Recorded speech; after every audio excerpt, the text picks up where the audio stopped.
오늘은 감옥에서 부르는 노래라는 제목으로 하나님의 말씀 나누겠습니다. 우리는 지금 사도행전 6번째 강의 시간인데요. 사도행전 첫 번째 사도행전 1장에서 예수님께서 승천하시기 전 감람산 위에서 오직 성령이 너희에게 임하시며 너희가 권능을 받고 예루살렘과 온 유대와 사마리아와 땅끝까지 이르러 내 증인이 되리라 말씀하셨어요. 이거는 제자들에게 주신, 우리들에게 주신 위대한 하나님의 명령, 지상 명령이었습니다. 그리고 사도행전 2장에 가면 120명의 초대교회 성도들이 한 집에 모여서 마가 요한의 다락방에 모여서 수련회를 갔는데 그날 오순절 밤에 성령님께서 임재하시고 강림하셔서 성령 충만한 초대교회 예루살렘 교회가 탄생하게 되었습니다. 그리고 사도행전 3장에 가면 성령 충만한 베드로와 요한이 성전에 기도하러 들어가다가 성전 미문 앞에 앉아있는 안진뱅이를 보게 돼요. 목사님 6개월 전에 설교했는데 기억납니까? 안진뱅이가 앉아있다가 베드로와 요한이 지나가니까 나에게 세켈 한 동전 하나 달라고. 그리고 구걸할 때 베드로가 뭐라고 말합니까? 금과 은은 내게 없지만 내게 있는 건 너에게 주니 나사렛 예수 그리스도의 이름으로 일어나 걸어라 하니까 성령 충만한 베드로의 그 말 속에 도전받고 안진뱅이가 일어나 걷기도 하고 뛰기도 하고 하나님을 찬양하는 놀라운 역사를 예루살렘 교회의 성도들과 예루살렘 시내의 모든 시민들이 다 보게 되었습니다. 성령이 충만한 사람이 할 수 있는 놀라운 일들이죠. 그리고 사도행전 6장에 가면 그렇게 예루살렘 교회가 점점 부흥하고 성장하는데 말씀이 흥왕해지면서 교회가 더욱더 부흥하고 성장하게 될 때 3,000명, 5,000명의 무리들이 모여 거대한 교회가 형성되었어요. 적어도 1, 2만 명 이상의 예루살렘 교회가 모이게 되었을 때 매일의 구제와 봉사에 빠지게 되는, 교회가 덩치가 커지면서 빈틈이 생기게 되는 어려움이 있자 이때 12명의 사도들은 신실한 사람들 중에 충성스럽고 착하고 지혜롭고 성령 충만한 사람 7명을 세워서 7명의 일꾼들을 통해 이 일을 섬기자고 합니다. 그때 스데반, 빌립, 브로고로, 니골라와 같은 7명의 지도자들을 세워 교회는 이 행정적인 일들과 구제와 봉사와 여러가지事務를 담당하게 하지요. 교회는 더욱더 말씀 위에 견고하게 서서 안정됐고 성장하게 되었습니다. 그러다가 교회에 박해가 찾아와요. 바로 우리가 잘 아는 사도 바울이 예수님을 만나기 전에 사울이란 이름으로 그렇게 그리스도인들을, 교회를 핍박하게 됩니다. 그때 스데반, 우리가 흔히 스데반 집사라고 하는 전도자 스데반도 바울이 지켜보는 가운데 순교하게 되지요. 사도 바울은 나중에 다메섹에 예수님을 믿는 유대인들을 잡으러 가다가 다메섹으로 올라가는 그 길에서 부활하신 예수님을 만나고 회심하게 돼서 예수님의 또 다른 제자로 사도로 부름받고 이방으로 보내받은 그런 사도 바울로 쓰임받는 인생을 살게 되죠. 또 다른 전도자였던 빌립은 우리가 2주 전에 살펴보았듯이 광야길에서 마차를 타고 고향으로 돌아가던 에디오피아 사람, 에디오피아 여왕인 간닥의 국고를 맡았던 네시를 만나게 되는데 그 마차 위에 올라 에디오피아 사람에게 이사야 선지서의 말씀 한 절 풀어서 그 말씀을 통해 세상 죄를 지고 가는 하나님의 한 마리 어린 양으로 오신 예수 그리스도 십자가와 부활 복음을 전하게 되고 에디오피아 사람은 예수님 믿고 세례받고 고향으로 돌아가게 되죠. 이러한 일들이 어떻게 일어나냐면 바로 성령 충만한 하나님의 사람들이 말씀을 가르치고 복음을 전하다가 놀랍게 일어나게 되는 놀라운 부흥과 기적들의 사건의 연속들이 바로 사도행전의 이야기들이에요. 그렇게 오늘 사도행전 16장에 왔습니다. 16장 6절 말씀인데요. 함께 보겠습니다. 성령께서 어떻게 교회를 움직이시고 하나님의 사람을 사용하셨는지 함께 읽어보도록 할까요? 자막이 준비되어 있나요? 성령이 아시아의 말씀을 전하지 못하게 하시거늘. 사도 바울이요, 아시아, 우리가 살고 있는 이 아시아가 아니라 터키 서부 지역에 있는 이 소아시아 지역에 복음을 전하고 선교하기를 원했는데 성령께서 그걸 막으셨어요. 내가 하나님의 기쁨이 될 만한 일들을 할 때에도 때로는 하나님께서 멈추게 하시고 잠깐 막으셨다가 시간을 멈추실 때가 있습니다. 사도 바울은 나중에 이 아시아에서도 선교하게 되지만 그러나 이때에는 성령께서 아시아에서 말씀 전하는 것을 막으셨기에 예수님의 영이 성령이 허락하지 않았다고 합니다. 그때 하나님의 뜻을 구하며 밤에 잠자리를 청했던 사도 바울에게 환상이 보여요. 사도행전 16장 9절 말씀입니다. 우리 9절 말씀 한번 읽어볼까요? 9절요. 시작.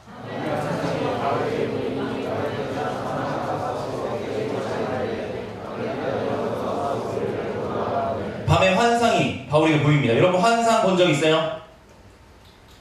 여러분 그렇게 찾아오지 마세요 목사님을. 목사님 어젯밤에 꿈을 꿨는데 예수님을 만났어요.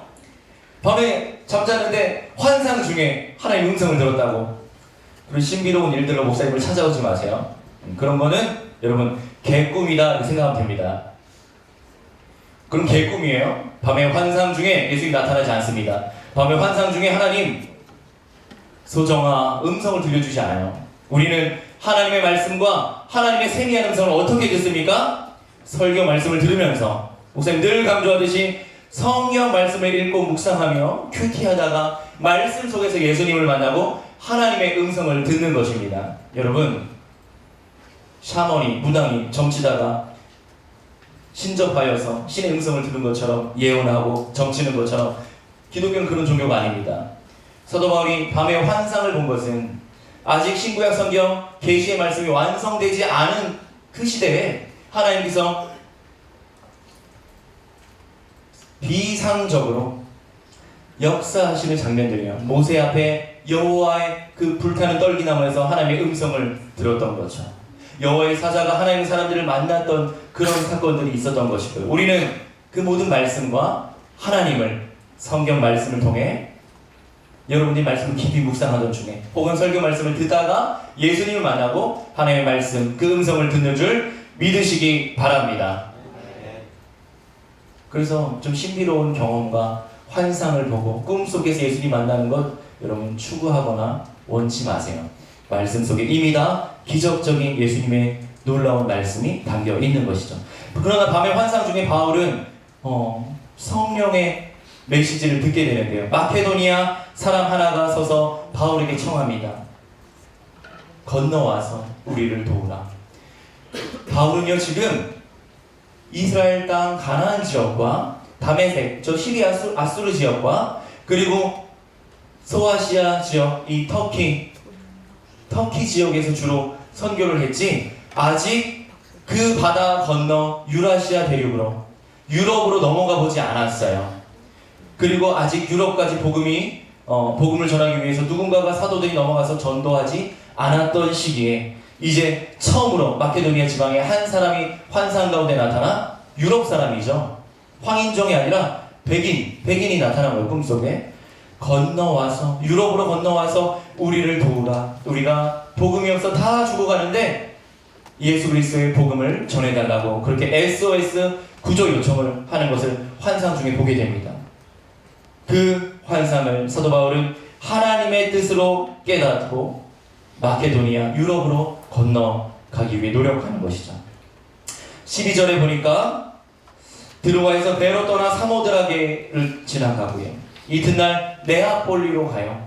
네아폴리는 이제 이미 유럽 대륙으로 넘어온 겁니다. 그리스 마케도니아 지방으로 넘어왔어요. 네아폴리 헬라어로 하면 네오폴리스인데요. 뜻이 뭡니까? 네오폴리스 뉴시티 신도시란 뜻이에요. 유럽 대륙이 시작되는 그 지점에 있는 새롭게 개발돼 새롭게 세워진 로마 제국의 식민도시 네아폴리에 가게 됩니다. 일산에 파주에 있는 신도시를 말하는 거예요. 그리고 거기서 조금 더 가니까 해안으로부터 내륙으로 한 20여 킬로 더 들어가니까 빌립보 성에 도착하게 됩니다. 오늘 본문의 배경이 빌립보 아닙니까? 12절 말씀 함께 읽어봅니다. 16장 12절 말씀 시작. 거기서 빌립보에 이르니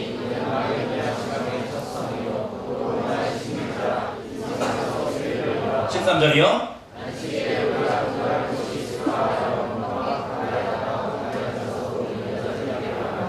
네, 말씀 좀 보여주세요. 빌립보에 도착하게 된 거예요. 근데 빌립보가 어떤 도시냐면 마게도니아 지방의 첫 성이다 이렇게 썼어요. 먼저 마케도니아, 여러분 그리스 지금 오늘날 세계 지도에 보면 그리스 북쪽에 마케도니아가 있어요. 그죠? 지금 그렇게 잘 사는 나라는 아닙니다. 예, 유럽 나라 치고는요. 그런데요, 당대에 주전 빌립 2세에 의해서 마케도니아 제국 대제국이 건설되고요. 그 아들이 누굽니까? 세계사 시간에 배웠는데요. 알렉산더 대왕이죠. 이 빌립 2세가 이 빌립보 도시와 이 마케도니아 대제국을 건설했는데 그 아들이 우리가 알고 있는 알렉산더 대왕이에요. 이 마케도니아라는 뜻은 그 뜻 자체가 넓은 땅이라는 뜻을 갖고 있어요. 그만큼 대제국, 그 마케도니아 지방의 첫 성, 첫 번째 만난 성이 아니라 바로 처음 가는 도시, 수도와 같은 그런 도시라는 거예요. 빅시티죠. 이 빌립보에 이르니까 그곳은 이미 로마의 식민지였고 발달된 상업도시요, 또 군대가 주둔하는 군사도시였습니다. 원래 유대인들이 10명 이상 모이면 유대인들이 안식일날 모여서 예배하고 기도하기 위해서 회당을 짓는데 이 빌립보에는 회당이 없었어요. 그러니까 유대인들이 적었다는 거죠. 안식일에 우리가 기도할 곳이 있을까 하여 회당이 있었으면 고민하지 않고 회당으로 가면 되는데 회당이 없으니까 우리가 어디서 기도하면 될까 기도처를 찾고 있을 때 문 밖 강가에 여자들이 모여있는 곳에 가서 우리가 기도할 만한 곳이 있는지 질문하게 됩니다. 그때 14절에 보니까 두아디라시 어디냐면요, 바로 소아시아, 사도 바울이 원래 복음을 전하고 싶었던 그 소아시아 지역에 있는 한 도시 두아디라시에 있는 자색 옷감 장사인 루디아라고 하는 한 여자를 만납니다. 아주 사도행전에서 중요한, 초대교회 역사의 중요한 여인이에요. 이 루디아라고 하는 사람을 만나게 되고 그에게 함께 교제하는 가운데 복음을 전하니까 그가 예수님을 영접하고 마음을 열어서 사도 바울을 따르게 된 거예요. 여제자가 된 겁니다. 그러면서 루디아와 그 집 사람들이 다 세례를 받고 루디아가 청하기를, 사도 바울과 그 일행들이 있을 때 우리 집에 와서 거하십시오. 어디 호텔이나 어디 여관에 가지 마시고 우리 집에 와서 거하십시오. 그러면서 이 빌립보에 있었던 루디아라고 하는 이 기업가, 이 무역상의 이 여인의 집에 빌립보 교회가 개척되게 된 것입니다. 사랑하는 우리 친구들, 여러분들의 인생 중에 우리 서울 광영교회와 같은 아름다운 교회를 섬기면서 또 때가 되고 기회가 됐을 때 여러분들 집을 통하여서 교회가 개척되고 아름다운 하나님의 교회가 세워지는 놀라운 일들이 있으시기를 예수님의 이름으로 축복합니다. 네.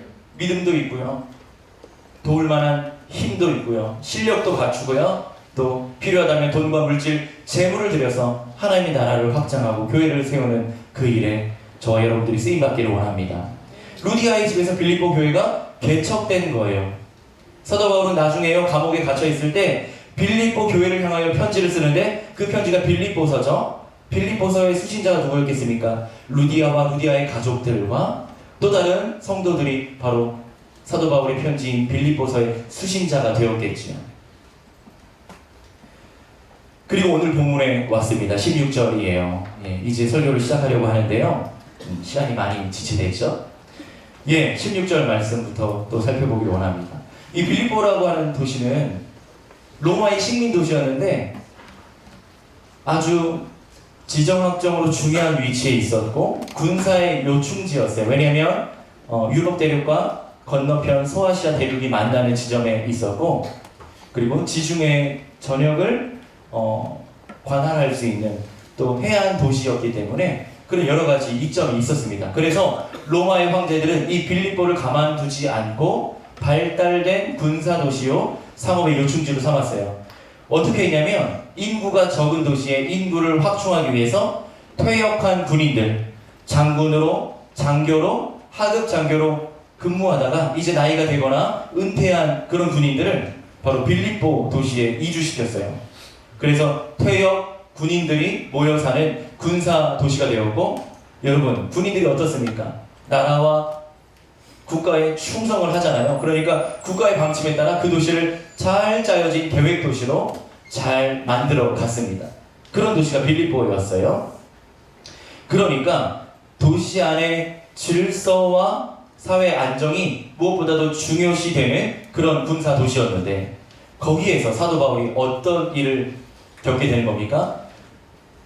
도시를 어지럽히고 사회를 소란케 하는 그런 당사자로 지목되게 된 거예요. 범죄자죠, 범죄자.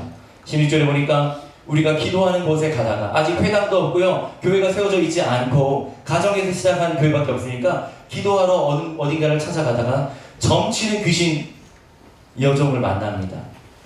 여러분, 귀신 들린 사람 봤나요? 귀신 들린 사람 많이 봤어요.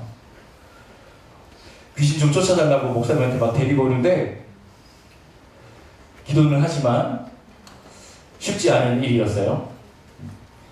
기도회만 시작하면 막 쓰러지는 청년이 있었어요. 붙잡고 기도하면 안정이 되곤 했는데, 모든 미친 사람이나 모든 정신질환을 갖고 있는 사람 귀신 들렸다 말할 수 없습니다. 그러나 예수님 당대 초대교회 당시에는 이 영적인 상태를 보여주는 것 같아요. 귀신 들린 자들이 많이 있었고, 예수님도 군대 귀신 들린 자의 귀신을 내쫓아 주시고, 귀신 들린 자의 귀신을 내쫓아서 온전한 사람으로 만들어주면서 살 소망이 없었던 사람의 그 영과 몸을 회복시켜주는 은혜를 복음서를 통해 확인할 수 있는데, 여기도 마찬가지로 신접한 여인 한 명이 나오는 것이죠. 정확하게 무당이다, 무당.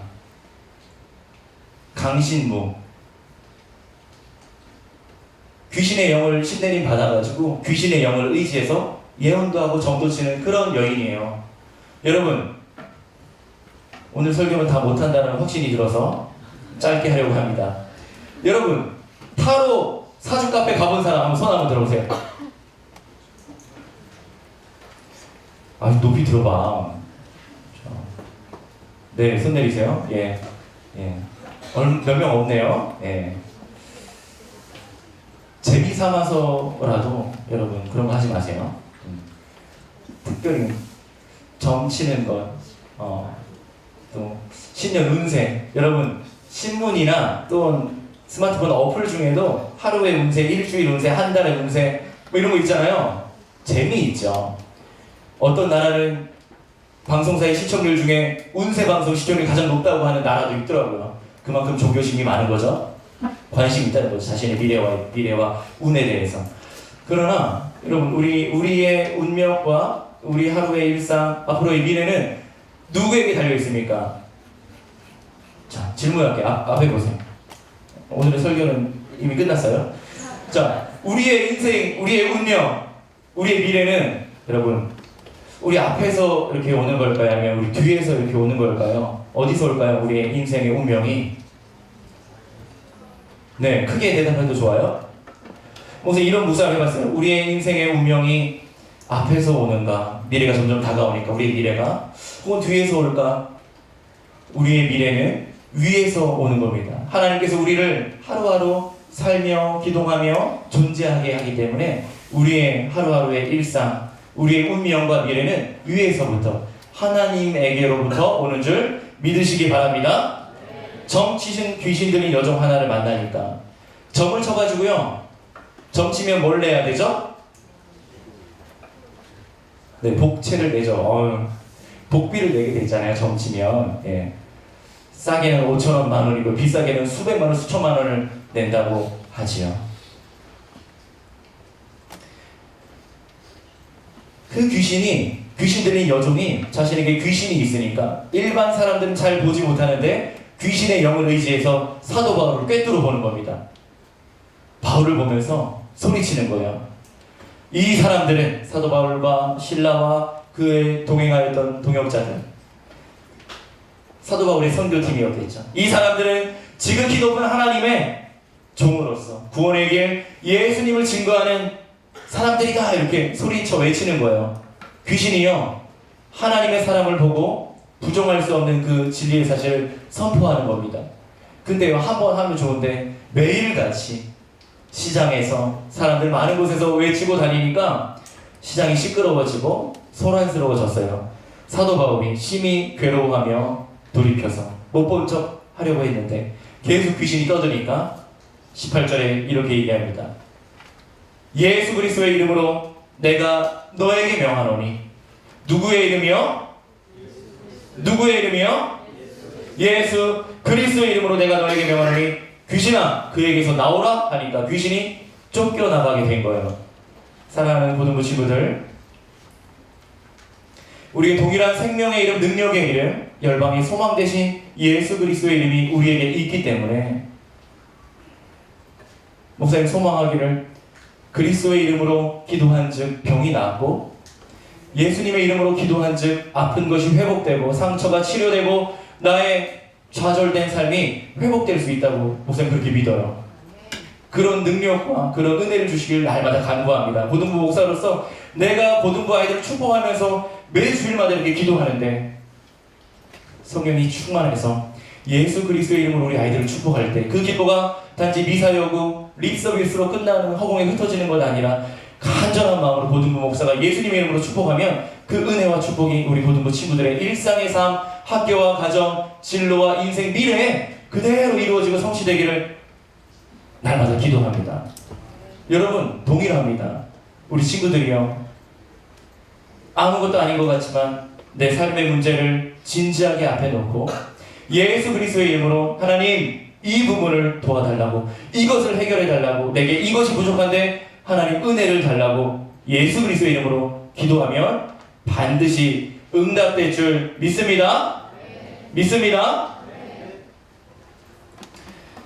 여종의 주인들은 귀신이 쫓겨나가니까 이제 더 이상 점칠 수 없게 됐어요. 무당에게 귀신이 없으면 장군신, 메가더신, 관우신, 장군이 모시는 그 무당이 모시는 신이 없으면 신기가 없어지는데 점칠 수 있겠습니까? 그런 무당들 많이 봤습니다. 예수 믿고 구원받아서 더 이상 점치지 못하고 성경 붙잡고 사는 무당들 많이 봤어요. 여종의 주인들은 자기의 수익에 소망이 끊어진 것을 보고 바울과 실라를 고발합니다. 19절에 보니까 바울과 실라를 붙잡고요, 장터로 끌고 간다고 해요. 장터는 어디를 말하냐면요, 마켓플레이스인데 정확하게는 아고라, 광장을 말하는 거예요. 여러분들 유럽에 혹 여행 가본 친구들도 있겠지만 유럽에 가면 도시마다 있는 것이 뭡니까? 도시의 중심에 플라자라고 부르는, 스퀘어라고 부르는 광장이 있잖아요. 유럽의 문화는 광장 문화거든요. 우리 서울은 시청한 광장을 조성한 거지만 이 유럽의 문화는 도시가 형성되면 광장을 중심으로 형성되게 돼 있어요. 바로 바울과 실라를 어디로 끌고 가냐면 광장으로, 많은 사람들이 모이는 곳으로, 그곳에 도시를 관할하는 관리와 행정가들, 경찰들이 있는 곳을 끌고 가가지고 그들을 고발하는 겁니다. 상관들 앞에 데리고 가서, 도시의 치안을 담당하던 경찰관들 앞에 데리고 가서, 군사들이었겠죠 그 당시에는. 이 사람들이 유대인인데 우리 성을 어지럽힙니다. 로마 사람인 우리들이 받을 수 없는 사상을 전하고 풍속을 전합니다. 왜요? 그리스 로마 신화로 충만했던 빌립보 도시에서 이방 신이 아니라 그리스 로마의 제우스 신이나, 기억이 안 나네요 신들의 이름이, 아프로디테나 이 숱한 신들이 있는데 이 그리스 로마 신화에 나오는 이 신들에게 숭배하는 것이 아니라, 황제를 숭배하는 것이 아니라 바로 예수님만이 생명이라고 복음을 전하니까 우리가 받을 수 없는 풍속과 사상을 전한다고 이들 고발하는 겁니다. 도시를 어지럽힌다고 고발한 거예요. 아까 초도에 얘기했지만 빌립보 도시는 군사 도시였고 사회 안정과 치안 질서 유지가 중요한 그 목적 도시였기 때문에 범죄자로 지목되어 고발되어서 옥에 갇히게 됩니다. 우리 23절과 24절 우리 마지막으로 한번 읽어봅니다. 23절이요, 함께 읽습니다. 시작.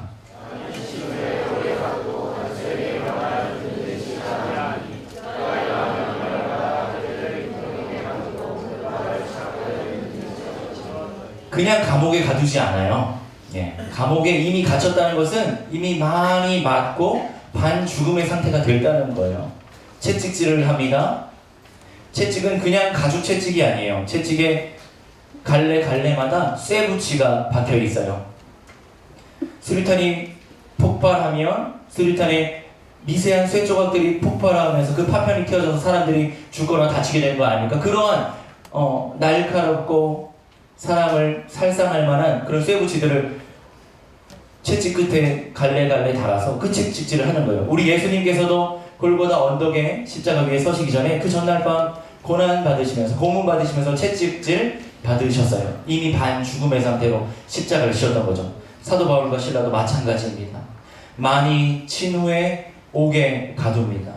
그리고 중요한 인물 간수 한 사람에게 바울과 실라가 도망가지 못하게 잘 감시하라고 합니다. 도망갈 수 없어요, 감옥에서는. 그러나 간수가 그 밤에 야간 당직을 서면서 죄수들을 지키고 있는 것이죠. 24절에 보니까 그들을 깊은 옥에 가두었다. 여러분, 감옥에 가본 적 있습니까? 목사님은 구치소, 교도소에 많이 가봤어요. 수감된 거 아니고요. 대학생 때 학생운동 하던 선배들이 구치소에도 그리고 관악경찰서에 많이 다녔어요, 목사님. 선배들 사식도 넣어주고 후배들은 잘 있다, 걱정하지 마라 이렇게 하면서 서울 교도소에 저기 인덕원에 있는 교도소에도 몇 번을 가봤어요. 갈 때마다 이곳은 올 곳이 아니구나 이런 생각을 했습니다. 그런데요, 여기서 말하고 있는 깊은 옥이라고 하는 표현은 그냥 감옥이 아니에요. 일반 감옥들, 우리가 생각하는 영화 속에서 보이는 그런 감옥들이 아니라 땅굴을 파가지고 땅 속에 가두는 것을 깊은 옥이라고 하는 거예요. 이 깊은 옥에 한 4, 5m를 파가지고 줄 매달아서 죄수를 내립니다. 그리고 내려가서 간수가 착고에 채워요. 팔과 수갑을 차듯이요. 팔과 발에 착고를 채우는데 이렇게 채우는 건 아니라 이렇게 채워요. X자 형태로. 그러면 그 사람 움직일 수도 없어. 발 뻗고 편하게 잘 수도 없어요. 그게 깊은 옥이에요. 우리 예수님께서도 깊은 옥에 하룻밤을 보내셨다가 십자가 올라가셨어요.